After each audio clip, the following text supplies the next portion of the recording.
ओम श्री परमात्मने नमः। भक्तगणों, श्रीमद् भगवत गीता के छठे अध्याय का महात्म श्रवण करें। श्री भगवान कहते हैं, सुमुखी, अब मैं छठे अध्याय का महात्म बतलाता हूँ, जिसे सुनने वाले मनुष्यों के लिए मुक्ति कृतलगत हो जाती है। गोदावरी नदी के तट पर प्रतिष्ठानपुर पैठण नामक एक विशाल नगर है, जहाँ मैं पिपलेश के नाम से विख्यात होकर रहता हूँ। उस नगर में जानश्रुति नामक एक राजा रहते थे, जो भूमंडल की प्रजा को अत्यंत प्रिय थे। उनका प्रताप मार्तंड मंडल के प्रचंड तेज के समान जान पड़ता था। प्रतिदिन होने वाले उनके यज्ञ के धुएं से नंदनवन के कल्प वृक्ष इस प्रकार काले पड़ गए थे, मानो राजा की असाधारण दानशीलता देखकर वे लज्जित हो गए हों। उनके यज्ञ में प्राप्त पुरोडास के रसास्वादन में सदा आसक्त होने के कारण देवता लोग कभी प्रतिष्ठानपुर को छोड़कर बाहर नहीं जाते थे। उनके दान के समय छोड़े हुए जल की धारा प्रताप रूपी तेज और यज्ञ के धूमों से पुष्ट होकर मेघ ठीक समय पर वर्षा करते थे।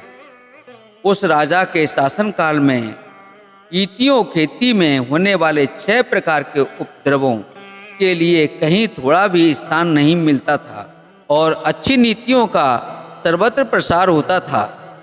वे बावली कुएं और पोखरें खुदवाने के बहाने मानो प्रतिदिन पृथ्वी के भीतर ही निधियों का अवलोकन करते थे। एक समय राजा के दान, तप, यज्ञ और प्रजापालन से संतुष्ट होकर स्वर्ग के देवता उन्हें वर देने के लिए आए।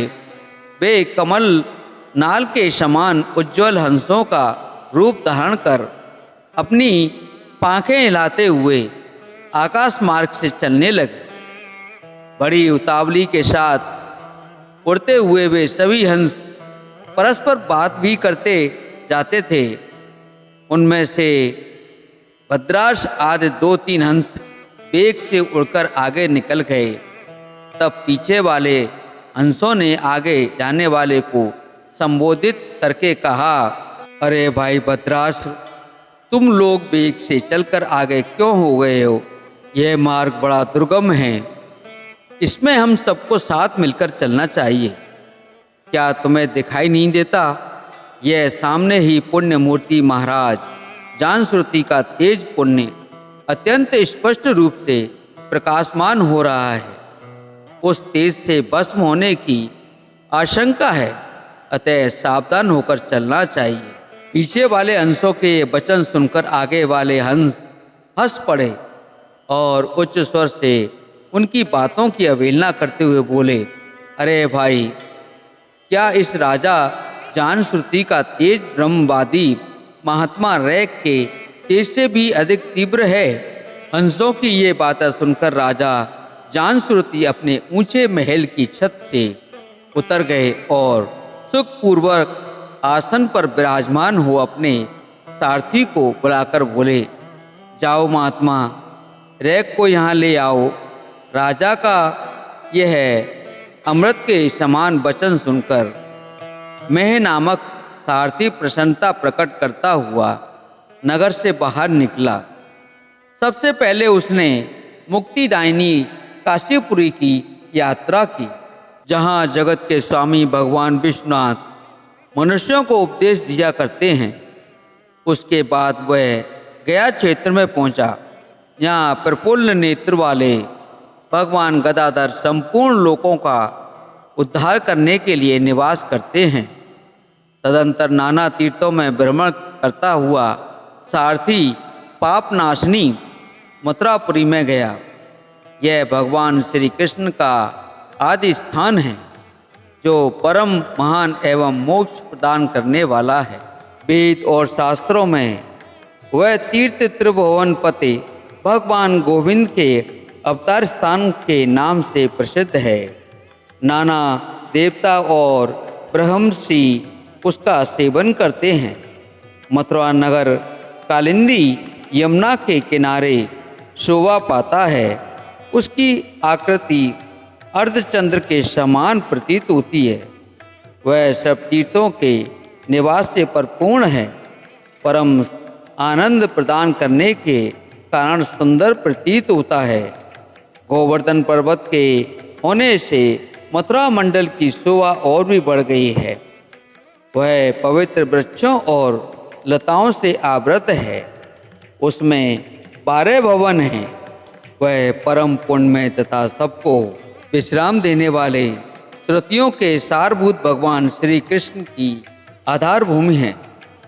तत्पश्चात मथुरा से पश्चिम और उत्तर दिशा की ओर बहुत दूर तक जाने पर सारथी को काश्मीर नामक नगर दिखाई दिया, जहाँ शंख के समान उज्ज्वल गगनचुंबी महलों की पंक्तियों भगवान शंकर के अट्टहास की भांति शोभा पाती हैं।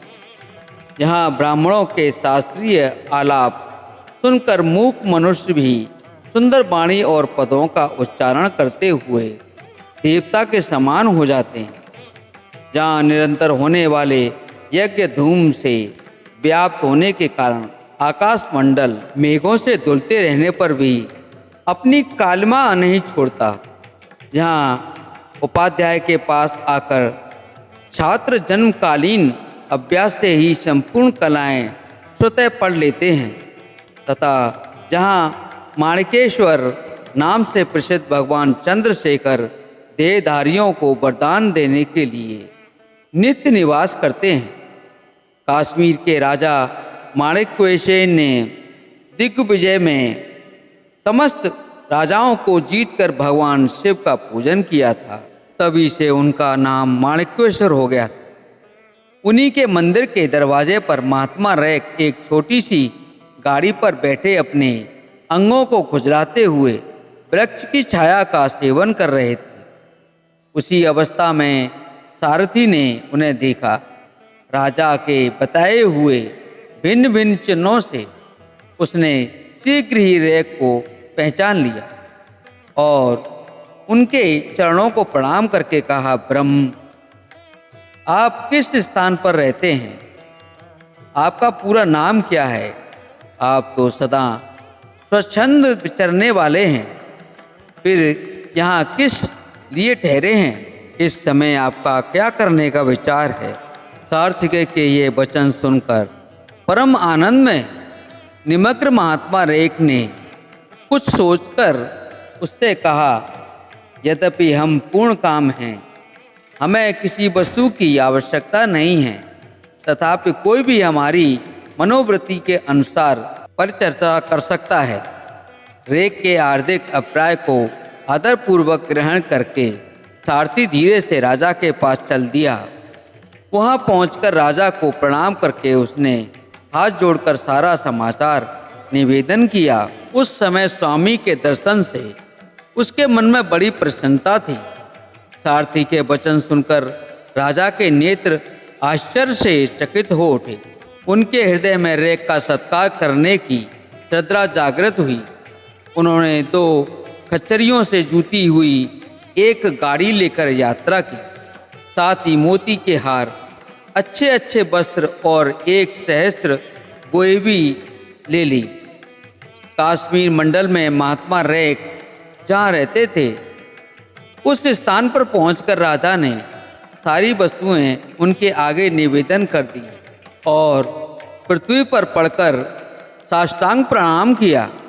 महात्मा रैक अत्यंत भक्ति के साथ चरणों में पड़े हुए राजा जान श्रुति पर कुपित हो उठे और बोले, रे शूद्र, तू दुष्ट राजा है, क्या तू मेरा वृतांत नहीं जानता?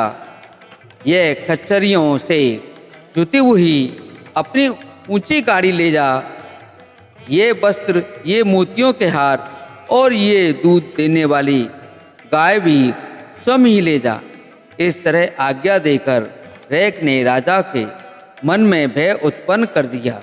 तब राजा ने सांप के भय से महात्मा रैक के दोनों चरण पकड़ लिए और भक्तिपूर्वक कहा, ब्राह्मण, मुझ पर प्रसन्न हुई। भगवान, आप में यह अद्भुत महात्मा कैसे आया?